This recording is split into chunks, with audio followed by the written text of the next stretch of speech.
Buen día, buenas tardes, estimados oyentes. Vamos a empezar en esta sesión la lectura de un nuevo libro que se titula Exploración de un marco conceptual para la educación moral, escrito por Lori McLean, Holly Hanson y Paul Lampold. Es del año 1997.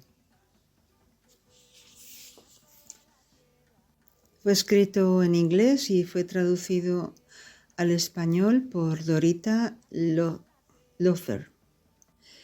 Voy a empezar leyéndoles el prólogo escrito por Farsan Arbab y dice así: los autores de esta obra se han fijado en la meta de formar, a partir de los recursos de un sistema espiritual de creencias que comparten, los elementos de un marco de referencia para la educación moral. No puede haber duda de que el desarrollo sistemático de un proceso de educación moral apropiado para una era en rápida transformación social requiere de una estructura conceptual nueva y consistente, basándose en las enseñanzas espirituales no sectarias y totalmente libres de las limitaciones del fundamentalismo. Los autores han hecho una valiosa contribución a la búsqueda de tal estructura, contribución esta que será apreciada aún por aquellos que no comparten sus convicciones religiosas. Varios aspectos del trabajo merecen mención especial. Los autores examinan la moralidad en el contexto de una interpretación distintiva de la historia, de una visión del futuro de la humanidad y de una valoración coherente de las fuerzas que operan dentro de la sociedad actual. Mientras insisten en la necesidad de un propósito moral claramente definido, evitan los peligros del reduccionismo. Presentan el propósito moral como un principio organizativo en evolución y orgánico que ayuda a los individuos a transformar su propio carácter y a contribuir en la transformación de la sociedad. Esta transformación personal y social es omnímoda e involucra la redefinición de las estructuras y los procesos que determinan las relaciones esenciales, especialmente aquellas entre el hombre y la naturaleza, entre los individuos, dentro de la familia y entre el individuo y las instituciones sociales. En su discusión de las virtudes humanas, los autores logran evitar el tono moralizador. Lo logran en parte al centrarse de las capacidades morales, en lo que la gente debe ser capaz de hacer a fin de lograr el doble propósito de la transformación personal y social. Definen lo que la gente es capaz de hacer como la capacidad desarrollada para llevar a cabo acciones con sentido en un campo de esfuerzo bien definido. Al desarrollar un currículo para la educación moral, debemos analizar en forma integral los componentes de estas capacidades, conjuntos de cualidades, actitudes, habilidades y conceptos morales relacionados. Entre estos componentes, las cualidades espirituales recibirán un tratamiento especial como propiedades intrínsecas del alma humana y como el único fundamento confiable para la moralidad. Han enfocado su investigación de un marco de referencia para la educación moral desde un punto de vista espiritual, y su esfuerzo merece seguirse por medio de extensas exploraciones dentro de la herencia espiritual de la humanidad a fin de arrojar mayor luz sobre las cuestiones de ética y moralidad en el contexto del estado actual de evolución de la humanidad. Sin embargo, el descubrimiento de procesos educativos a través de los cuales pueda desarrollarse el comportamiento moral requiere de los contenidos y los métodos de la ciencia. Si la ciencia y la religión han de desempeñar roles complementarios en el desarrollo de un nuevo proceso de educación moral, deben reexaminarse los puntos de vista tradicionales sobre la relación entre ambas. Verdaderamente, el prolongado conflicto entre la ciencia y la religión ha surgido del desacuerdo entre la religión corrupta y la ciencia arrogante. La ciencia es el sistema de conocimiento que permite a la humanidad entender la existencia material, y la religión es el sistema de conocimiento que la ayuda a entender su propia naturaleza espiritual. La afirmación de que existe algún desacuerdo inherente entre las dos carece de bases reales. El comportamiento moral es una expresión de la naturaleza espiritual del hombre en el reino de la existencia material. Por lo tanto, la educación moral requiere de la colaboración entre la religión y la ciencia. La sugerencia de los autores de que el estudio de las capacidades morales sea adoptado como punto de partida para el desarrollo curricular nos muestra direcciones muy interesantes para la investigación científica. Iluminados por la religión en su forma pura, libres de fanatismo y superstición, los estudios sistemáticos elucidarán la naturaleza de las capacidades morales deseadas y sus cualidades, actitudes, habilidades y además conceptos componentes. A través de la investigación y de la experimentación científica se descubrirán los contenidos y métodos educativos que ayuden a desarrollar esos componentes en las varias etapas del crecimiento individual. No importa cuán brillantemente puedan los experimentos ser diseñados y evaluados, sino que para que esta investigación científica sea exitosa, no deberían apoyarse solamente en experimentos controlados. La investigación, en este caso, no puede ser aislada de la práctica educativa. La sistematización de las experiencias y la conceptualización deberán ser parte del proceso para que los resultados de la práctica real de los educadores que trabajan en diversos establecimientos educativos pueda ser incorporada al cuerpo de conocimientos acumulados sobre la educación moral. Tales prácticas e investigaciones sistemáticas requieren de una red mundial de instituciones educativas que estén deseosas de dedicar energías y recursos al desarrollo de un nuevo proceso de educación moral dentro de un marco de referencia común. El valor de esta obra está precisamente en que presenta los dos pasos iniciales, aunque modestos, en la búsqueda de un marco de referencia común que, mientras se somete al cuestionamiento científico, se mantiene fiel a la mejor tradición espiritual de la humanidad. Firmado por Farsan Arbab. Este es el autor del prólogo. Y ahora pasamos a la lectura del libro. Exploración de un marco conceptual para la educación moral. El primer capítulo se llama Transición a la edad de la madurez. En el siglo y medio pasado, la humanidad ha experimentado un cambio cada vez más veloz y a menudo revolucionario. ya sea en gobierno o leyes, en ciencia o industria, o en las relaciones entre individuos y naciones, la revalorización y la innovación se han vuelto la regla. Nuevos conocimientos y nuevos entendimientos están desarraigando viejas prácticas por doquier. La sociedad en todos los aspectos económico, político y cultural está pasando por un proceso de transformación fundamental.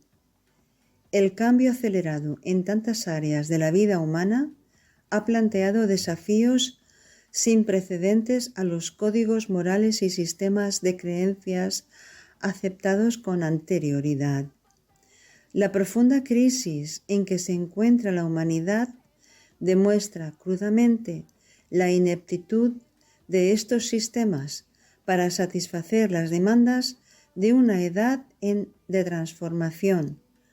Bajo condiciones de crisis crecientes, las veneradas estructuras del pasado están siendo continuamente derribadas por la revolución o sujetas a reformas radicales con la esperanza de establecer justicia y fomentar la prosperidad de todo pueblo. Sin embargo, los creadores de revoluciones y los promotores de reformas encuentran difícil instilar en las generaciones sucesivas un sentido de propósito, una visión, dedicación, valores y normas de comportamiento apropiadas. Tampoco los esfuerzos de aquellos que se resisten al cambio idealizan el pasado y claman por la reinstalación de viejos modos de vida, ayudan a la humanidad a emerger de su estado de crisis. No es posible retornar a las normas del pasado, porque las fuerzas liberadas en este siglo han cambiado irreversiblemente a la sociedad humana. La búsqueda de códigos morales y éticos y de estructuras que saquen a la humanidad de su confusión debe conducirse bajo un entendimiento de las grandes fuerzas que están operando dentro de cada sociedad en esta, la etapa más portentosa de la historia humana. Hace más de un siglo, en el amanecer de este periodo de trastornos y cambios, Baha'u'lláh presentó percepciones sobre el curso y la dirección de la historia y propuso enseñanzas que podrían guiar a la humanidad a través de una edad de transición hacia el cumplimiento de su destino largamente esperado. De acuerdo con estas enseñanzas, la humanidad ha entrado en la etapa de desafíos y promesas sin precedentes. Así como el individuo pasa a través de la infancia y la adolescencia y luego sobrelleva todos los cambios asociados con la madurez, en su vida colectiva la humanidad ha emergido de su época de niñez y está ahora en el umbral de la madurez. La turbulencia y trastornos prevalecientes en la sociedad actual son características de la adolescencia, el periodo de transición. El acceso a la madurez conlleva nuevas capacidades e impone nuevas demandas en las que las actitudes, pensamientos y hábitos de la infancia resultan inadecuados. El desafío que encara ahora la humanidad es dejar atrás las formas de la juventud y desarrollar aquellas cualidades y capacidades que le permitirán responder a los requerimientos de la nueva edad. Lo que fuera aplicable a las necesidades humanas durante los inicios de la historia de la raza no puede cumplir ni satisfacer las demandas de este día, de este periodo de innovación y consumación. El hombre ahora ha de imbuirse con nuevas virtudes y poderes, nuevas pautas morales, nuevas capacidades. Los dones y bendiciones del periodo de juventud, aunque apropiados y suficientes durante la adolescencia de la humanidad, ahora son incapaces de satisfacer los requerimientos de su madurez. Las fuerzas a tenerse en cuenta en este momento histórico están asociadas con dos procesos paralelos discernibles a través del trastorno y fermentación de la edad de transición. Uno de los procesos es esencialmente destructivo y el otro es integrador.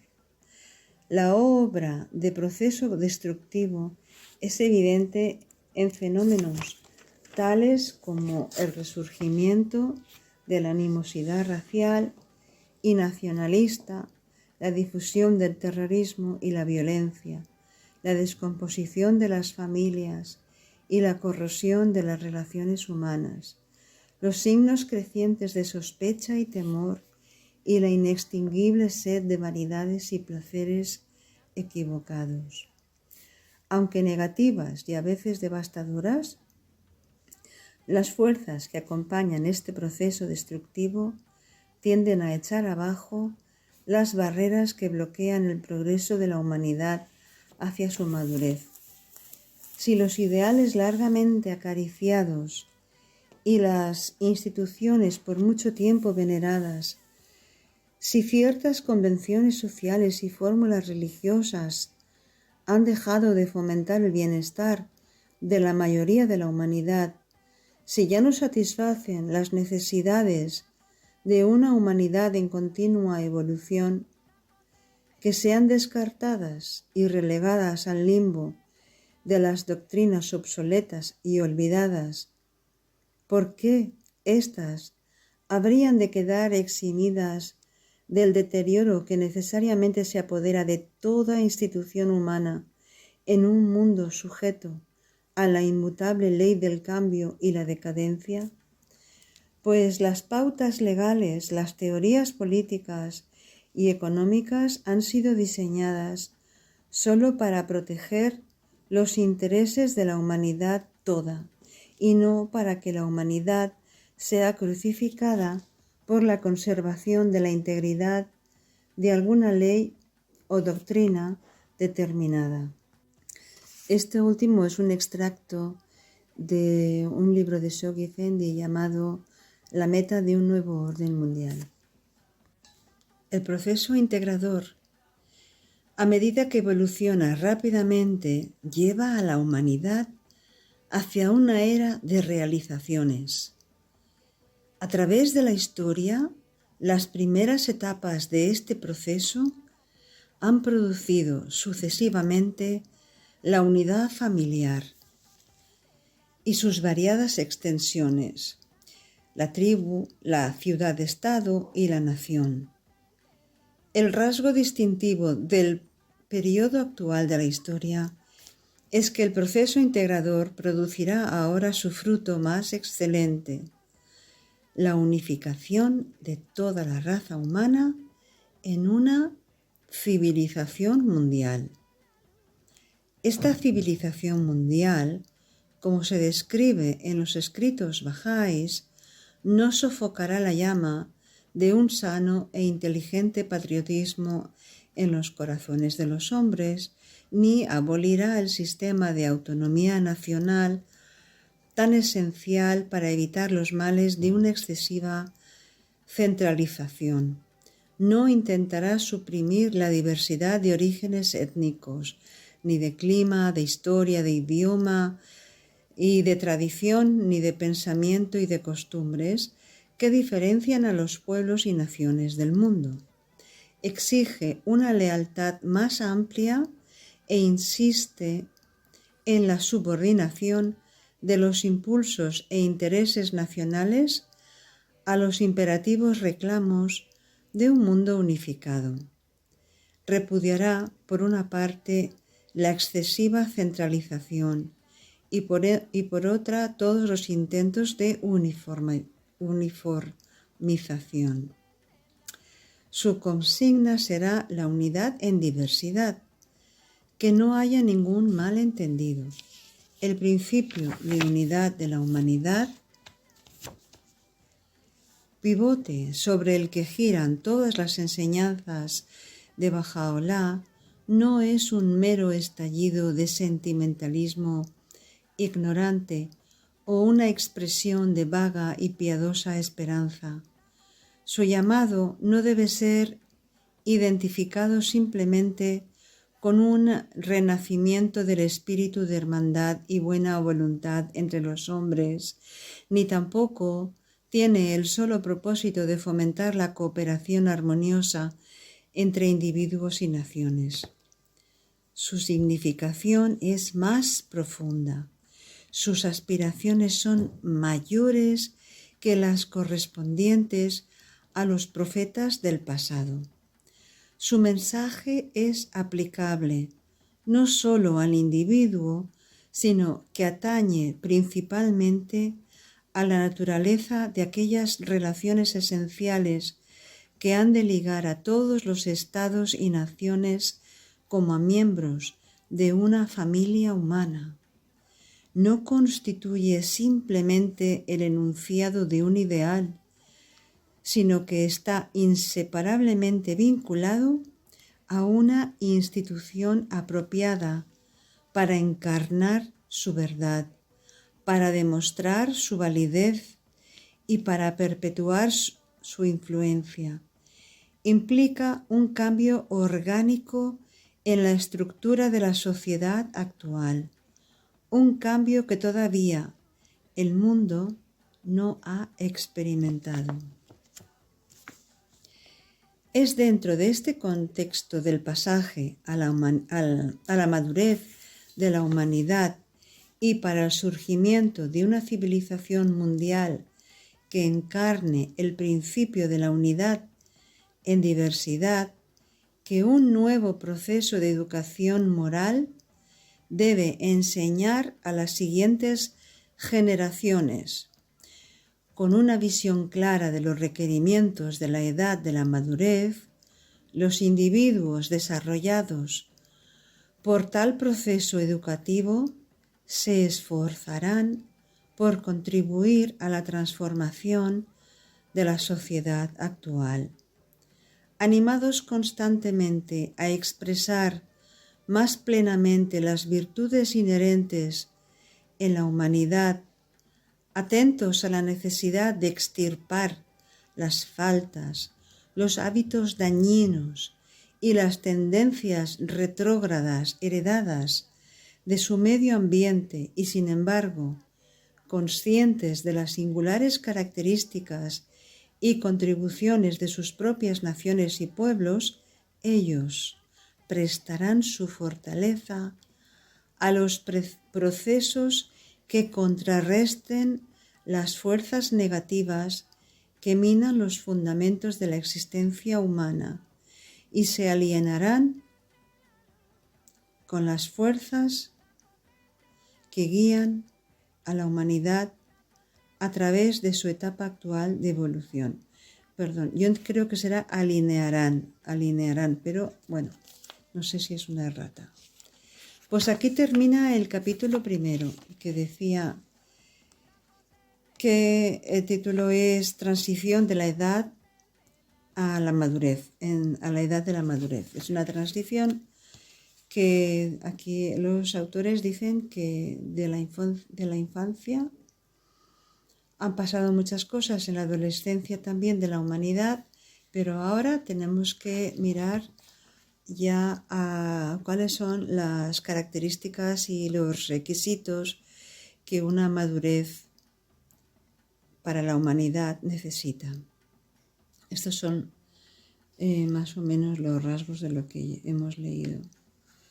Y bueno, pues sí que también dice que el camino es la unidad, o sea, el camino es hacia la unidad de la humanidad, y es una unidad que es algo diferente de lo que conocemos hasta ahora. No es un mero llevarse bien, es formar como una sola familia, con todas las diferencias que tenemos de color, de idioma, de lugar de nacimiento. raza, etcétera, con todas estas diferencias que se respeta en la cultura, las diferencias culturales, pero vivir como una sola familia, en unidad. Y esto, pues, vamos a ver cuáles son lo que nos dice en el siguiente capítulo. Capítulo número 2 se titula Un doble propósito. En este capítulo empieza diciendo: a fin de actuar eficazmente durante el actual periodo de transición de la sociedad humana, por sobre todo, los individuos deben estar imbuidos con un fuerte sentido de propósito que los impulse tanto a la transformación de su propio ser como a contribuir a la transformación de la sociedad. A nivel personal, este propósito se dirige hacia el desarrollo de las vastas potencialidades propias, comprendiendo tanto esas virtudes y cualidades que deberían adornar a todo ser humano como aquellos talentos y características que son dotes únicas del individuo. A nivel social, se expresa a través de la dedicación a la promoción del bienestar de la raza humana. Estos aspectos del sentido de un doble propósito son fundamentalmente inseparables, porque las pautas y el comportamiento de los individuos modelan su medio ambiente y, a su vez, las estructuras y procesos sociales modelan a los individuos. A no ser que se encare simultáneamente la transformación del carácter del individuo y la de su medio ambiente, no podrá realizarse todo el potencial de la edad de la madurez de la humanidad. No podemos segregar el corazón humano del medio que nos rodea y decir que una vez que uno de estos se ha reformado, todo mejorará. El hombre es parte orgánica del mundo. Su mundo interior moldea el medio y es también profundamente afectado por el mismo. El uno actúa sobre el otro y todo cambio duradero en la vida del hombre es el resultado de esas mutuas reacciones. Una profunda conciencia de la relación recíproca entre el desarrollo personal y el cambio orgánico en las estructuras sociales es entonces esencial para la educación moral. No pueden desarrollarse virtudes y talentos aisladamente, sino solo a través del esfuerzo y la actividad para el beneficio de los demás. La adoración ociosa y el retiro prolongado de la sociedad, abogado por algunas filosofías del pasado, no pueden promover el desarrollo individual ni ayudar al progreso de la humanidad. Centrar el sentido del propósito de uno mismo en el desarrollo potencial propio es perder objetividad y perspectiva. Sin ninguna interacción externa y metas sociales, no se tienen normas con las cuales juzgar el progreso personal ni resultados concretos con los que medir el propio desarrollo.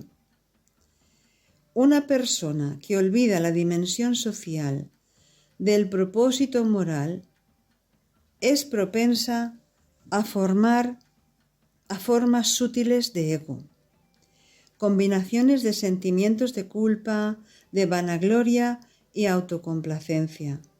Inversamente, un sentido de propósito impulsado solo por el deseo de transformar la sociedad sin prestar atención a la necesidad de desarrollo y transformación personal, fácilmente puede resultar mal direccionado.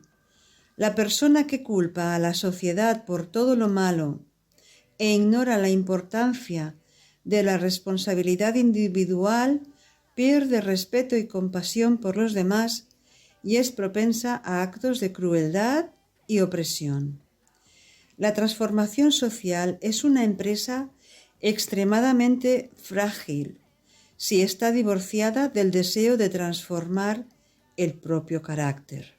Por lo tanto, un nuevo proceso de educación moral debe trascender las limitaciones del individualismo desenfrenado y del colectivismo sofocante y dirigir sus energías hacia una perspectiva complementaria y equilibrada de transformación personal y colectiva. A fin de lograr tal equilibrio y dirección, el propósito individual debe ser modelado por fuerzas apropiadas para que no sea distorsionado por las influencias negativas que abundan en esta edad de transición. Los intereses personales o de grupo ocultos tras el disfraz de moralidad pueden desviar fácilmente el propósito y la acción. El mero idealismo da pruebas de no ser suficiente protección contra tal distorsión. El sentido del propósito descrito aquí debe construirse sobre convicciones que influyan en la orientación moral interna y estén basadas en una apreciación precisa de las relaciones esenciales que existen entre los individuos y el mundo a su alrededor. Las fuerzas básicas que necesitan modelar el sentido del propósito de un individuo son la atracción por la belleza y la sed de conocimiento. La atracción por la belleza direcciona apropiadamente al propósito. La belleza y la perfección se vuelven las normas, las luces de guía por las cuales uno es capaz de juzgar su propio comportamiento. En un nivel, esta atracción se manifiesta en amor por la majestad y diversidad de la naturaleza, el impulso a expresar la belleza a través de las artes visuales, la música y artesanía y los placeres de contemplar los frutos de esos esfuerzos creativos. Es evidente también en nuestra respuesta a la belleza de una idea, la elegancia de una teoría científica y la perfección del buen carácter en nuestros semejantes. En otro nivel, la atracción a la belleza implica la búsqueda de orden y significado en el universo, que se extiende a un deseo por el orden en las relaciones sociales. Otro aspecto sería el inherente deseo de conocimiento que impulsa a todo ser humano a lograr la comprensión de los misterios del universo y sus fenómenos infinitamente diversos, tanto en el plano visible como en el plano invisible. Dirige también la mente a buscar pleno entendimiento de los misterios dentro del propio ser, orientado por una visión de belleza y perfección. Un individuo que está motivado por la sed de conocimiento encara la vida como un investigador de la realidad y como un buscador de la verdad. Por cierto, oh hermano, si ponderamos cada cosa, seremos testigos de infinitas sabidurías perfectas y aprenderemos una infinidad de verdades nuevas y maravillosas. Así que después de hablar de la sed de conocimiento, pasamos a la nobleza del hombre. Si la investigación de la verdad ha de guiar el doble propósito del individuo, necesariamente debe basarse en un correcto entendimiento de la naturaleza humana.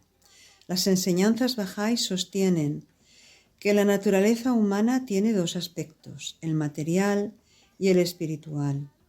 La naturaleza material del hombre es el producto de la evolución física y está modelada por la lucha por sobrevivir. Aunque la naturaleza material es intrínseca a la existencia de este mundo, si se le permite dominar la conciencia, la consecuencia serían la injusticia, la crueldad y el egoísmo. La naturaleza espiritual del hombre, por otra parte, se caracteriza por cualidades tales como el amor, la misericordia, la bondad, la generosidad y la justicia. Los individuos alcanzan su verdadera posición fortaleciendo su naturaleza espiritual para que ésta domine su existencia. El hombre se halla en el grado más elevado de lo material, de la materialidad, y en el comienzo de la espiritualidad, es decir, está donde termina la imperfección y comienza la perfección. Él está en el último grado de la oscuridad y en el conocimiento de la luz. Es por ello que se ha dicho que la condición del hombre es el fin de la noche y el comienzo del día, significando que es la suma de todos los grados de la imperfección y el poseedor de los grados de la perfección. Tiene la parte animal así como la parte angelical. Y el propósito de un educador debe ser el de instruir a las almas humanas, de manera tal que su parte angelical domine a su parte animal. A la luz de esta concepción de la naturaleza humana, la investigación de la verdad conduce a cada individuo a conocerse a sí mismo y a reconocer lo que conduce a la sublimidad o a la bajeza, a la gloria o a la humillación, a la riqueza o a la pobreza. En el centro de tal conocimiento de sí mismo está la convicción de que el hombre ha sido creado noble. Si nos mantenemos firmes en esta convicción, nuestros poderes para transformar nuestro propio carácter y contribuir a la transformación de la sociedad se ven grandemente realzadas. Entonces, al perseguir este propósito, evitamos medios indignos de lograr las metas y superar problemas, y elegimos métodos y enfoques que son consistentes con nuestra condición de nobleza innata.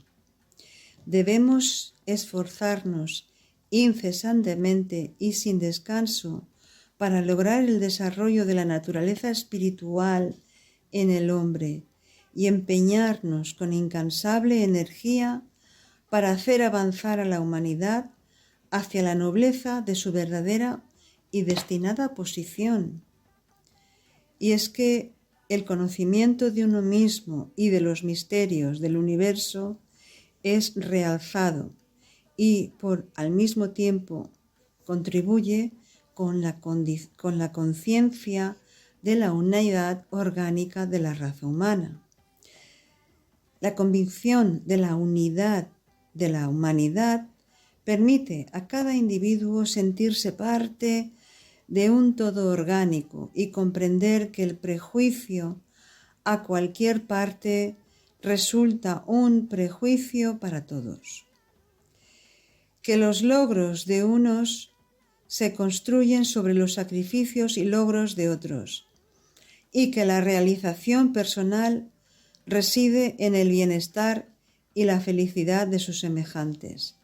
La conciencia de estas verdades ayudará a delinear un camino que sacará a la humanidad de los conflictos que han caracterizado las relaciones entre individuos y grupos y en cada sociedad a través del mundo.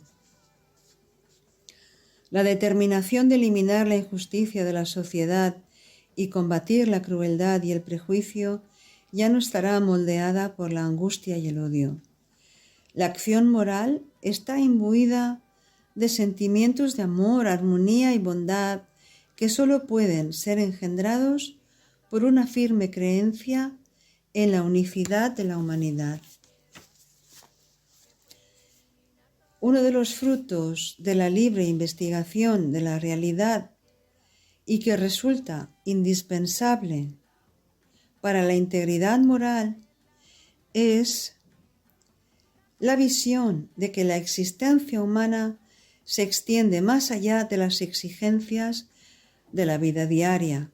Tal visión permite al individuo distinguir entre los resultados que son superficiales o duraderos y dirigir el propósito moral hacia aquello que tiene permanencia.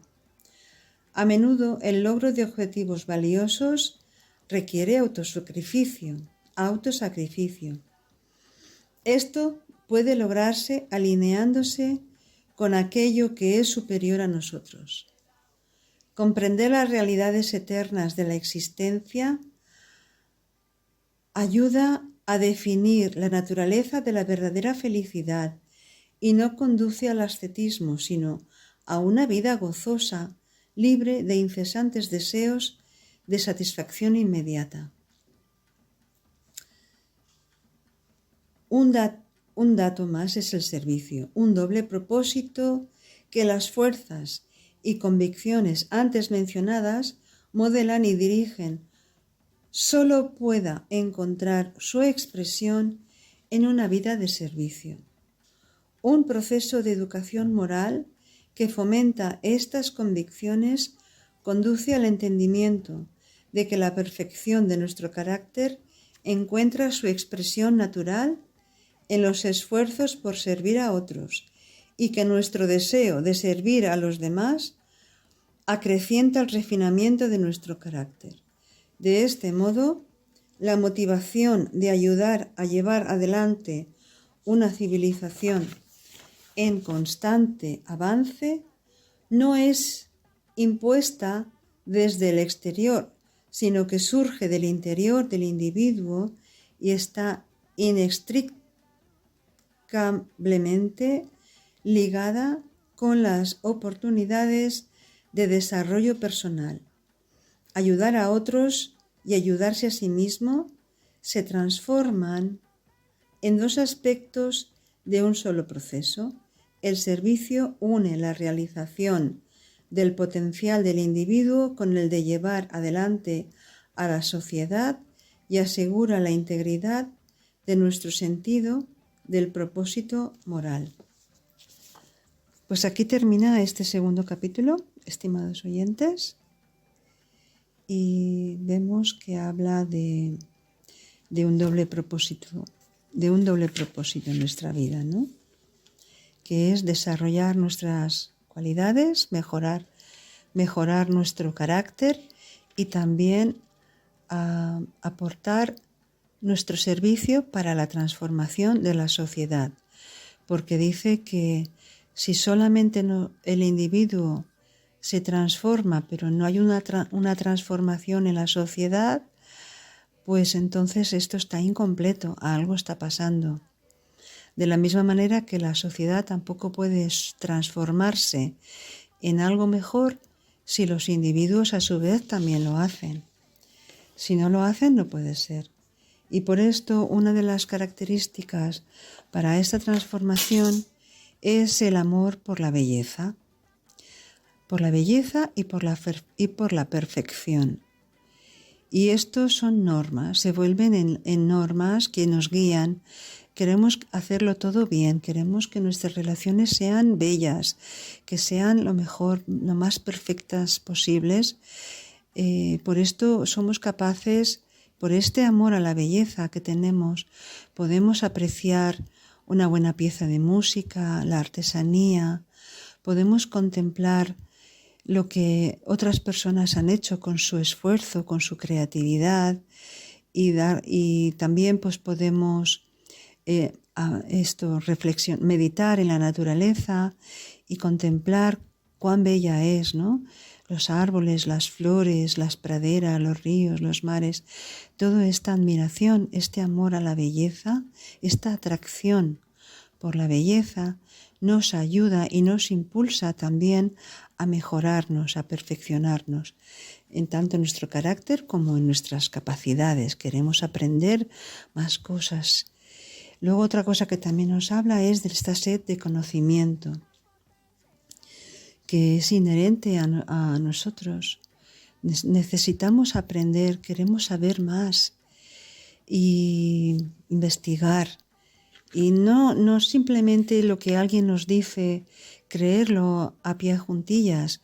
Necesitamos ser nosotros los que descubramos con nuestros propios ojos y con nuestros propios oídos lo que haya en cada cosa que nos rodea y que hacemos, ¿no? Queremos aprender, a lo mejor no todo, pero sí que podemos centrarnos en estudiar algo y siempre estar avanzando y profundizando. Otro tema que también toca es la nobleza del hombre y que tenemos pues nosotros somos creados con elementos materiales, nuestro cuerpo pertenece también a la naturaleza y es parte de la naturaleza animal, tenemos todos estos procesos, pero también estamos con un pie en la parte espiritual, estamos cerca de convertirnos en ángeles. Y es por esto que tenemos que para transformarnos en ángeles, trascender esta parte animal, ¿no? No podemos dejarnos llevar por los deseos inmediatos y por simplemente pues por esto, ¿no? Por estos impulsos.